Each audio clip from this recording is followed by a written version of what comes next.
I got invited, David dragged me along to an international meeting in Helsinki in '85. And then he got me invited to speak at a famous meeting at Cold Spring Harbor in 1986. The meeting that year was on human genetics, and it was the scene of the famous debate on the Human Genome Project that took place. And there were all these highfalutin Nobel laureates up on the stage expressing opinions, and then they turned to the audience. And even though I was tremendously inhibited and intimidated, I raised my hand anyway and sort of threw myself into the discussion.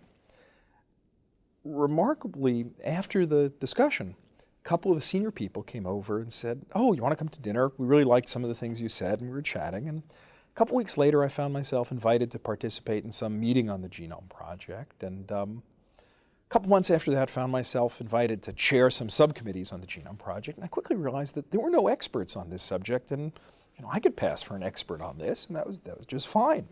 So, all told, I was still very worried about it. I asked Botstein, what am I going to do to ever get a job in this? I was still teaching at the business school at the time while I was moonlighting doing all this, and said, I don't look like a standard issue molecular biologist. Who's ever going to give me a job?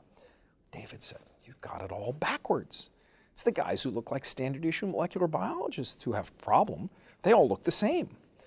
You look different. Any place would be glad to have one of you. Maybe not two, but glad to have one of you.